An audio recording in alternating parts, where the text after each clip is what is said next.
Productivity crash is a term I made up for a phenomenon I see over and over again, where those of us who lived through trauma as kids, we have these huge accomplishments like superhuman performance where we get something big done, or we save the day in the midst of a crisis, and then afterwards it's like, someone took our batteries out.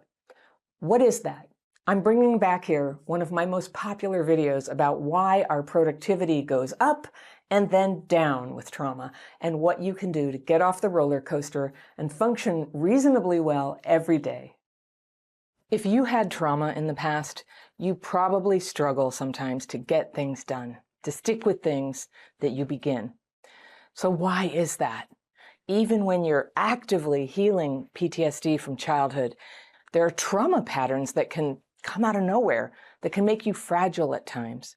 One day you feel like you're good, you're full of energy and ambition, and you're focused, you're working hard. And then the next day you're like, hey, why don't I step up a little here? And you take on something new, or you put yourself out there in a new way, and then, bam, you crash. It's a thing trauma survivors do, like a cycle or a wave pattern, you know? Have you had that? Where you go up, you're doing good, you keep busy, and then you withdraw. It's not depression that I'm talking about here. It's more like going into a shell. Is it bad? It can be very bad. It can ruin your chances of success in life. People don't really talk about this, but I've seen it over and over again. I suffered with it myself, and yes, there is a way to heal it. So here's what crashing looks like. First, complex PTSD involves neurological dysregulation that can activate when you're under stress, or sometimes for no reason at all. When you're dysregulated, it can be hard to focus, you get spaced out, you can't really feel how much time is passing, and you feel really sensitive sometimes, or even overreactive to negative things like criticism or feeling left out. So these subtle ups and downs of neurological functioning, and there are so many of them, in your life throughout the day, it means that working 8 hours straight on a regular schedule is like forcing a square peg into a round hole. I've noticed that people with past trauma, more than most people, work in irregular bursts, sprints, and then quiet times. When you're on a roll, you can focus for a period of time. It might be hours, it might be days if you're lucky, could be even longer than that. Oh, that's a happy state, right? So let's call that humming along. And then, usually following a big step that you take because you have some confidence, because you've been humming along, you crash. And crashes don't always look like anything, but they are very much something. It's a terrible countervailing force that comes to pull you back down when you start getting a little too free, a little too real, a little too open, and that fragile side of you reaches in and tries to just pull you back where it thinks you're safe, down here. So the motivation is safety to pull you back down. Something in you is trying to keep you safe, but the outcome is self-sabotage. So you get a promotion, you feel guilty. Or you lose some weight, you gain it back. And you get a little money, you waste it. CPTSD feels uncomfortable when you ascend to a new level. Now, crashes aren't always devastating or life-destroying. It's usually more like a period of sleepiness or vagueness or sometimes resentment or resistance. You have your reasons, like, I really don't want to be productive right now. That's what it feels like in the moment. It doesn't look like any big thing necessarily. You might stop going to work, but usually you keep going to work. And you keep going to the things that you go to, but you're totally hiding. If you're not trying to do anything big in your life, you can hide that pretty well. But if you're trying to do something big and you're crashing, you might keep showing up for work, but things, it might not be dramatic. It's just that things don't go anywhere. You take on a project and it goes on longer than you thought. It's not really getting off the ground. Everyone knows what that's like. The project gets no liftoff. You make a start, but you can't get it done. Or you never start. It's just talking about it. I know that one. And because it's cyclical, eventually you'll have the urge to try something again, maybe months or years later when things have been going well for you and you've got a little momentum, and then you put yourself out there and bam, the crash cycle begins again. So there are hard crashes and there are subtle crashes, which can be just as destructive to anything real and true and important you're trying to create in your life. For me, it was back when I wrote my first book, when I made my first film also. I did really well for a first-timer in both of those areas, and I was encouraged for real to keep pursuing both of those things, film and writing, but it was hard work, and it involved a lot of putting myself out there and even getting some criticism and feeling exposed to the public. And I remember after the film was done, a woman friend who had participated at a couple of the shoots as an extra was talking to me, and it was this great little film. Everybody in it and their families came to the screening. We had a party. The film won an award, and I was over the moon with my accomplishment. I did it all in my spare time while I held down a full-time day job as an admin assistant at a hospital. And this woman friend who had some issues of her own, just out of the blue, said something like, "You think everybody had a fun time, but actually it was really awful for everyone because you were awful." And she said I was a bitch. And I started crying, and I really took it in, like I believed her. And I remember I was sitting on the floor next to the coffee table in her living room, and she said, "Yeah, it wasn't just me, it was everyone who felt this way." And it was like, it was like a knife in my heart. And I felt ashamed. And that night, I called everybody who had been in the film, and I asked them, was I really bad? And they all said, no, that was really fun. You were fine. We loved it. That was great. Let's do it again. But what did I do? I gave up. I crashed. I learned so much from making my first film. And instead of taking all that learning and fun and making another one, I turned against myself.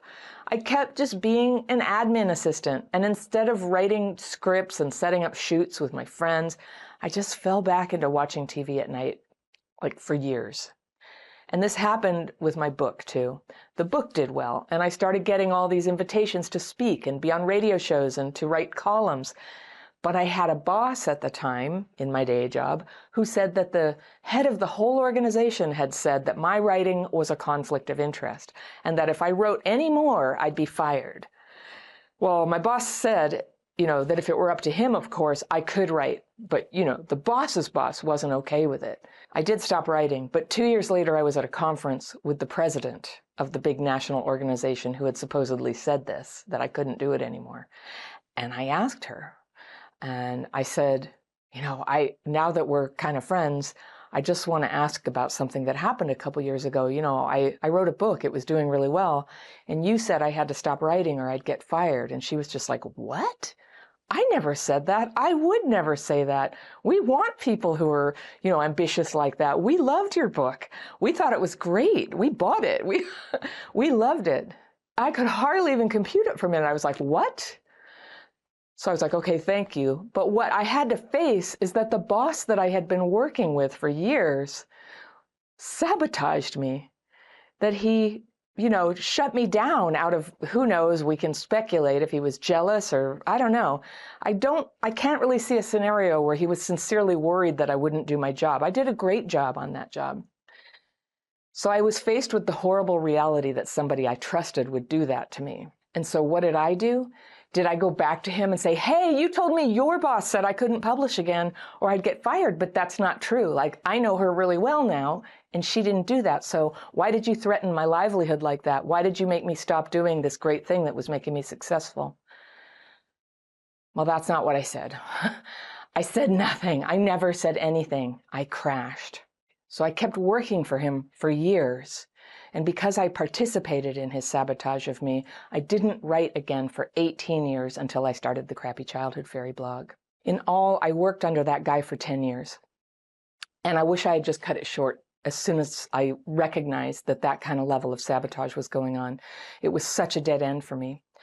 But because I took it on inside and got, frozen and melted down. And then also then I was having kids and all these things happened that I didn't carry on. So technically I could have written, but sometimes the greatness in you is held back by a fear that seems small, but is so significant that you could go your whole life never becoming your real self or doing the really good thing that you're capable of doing.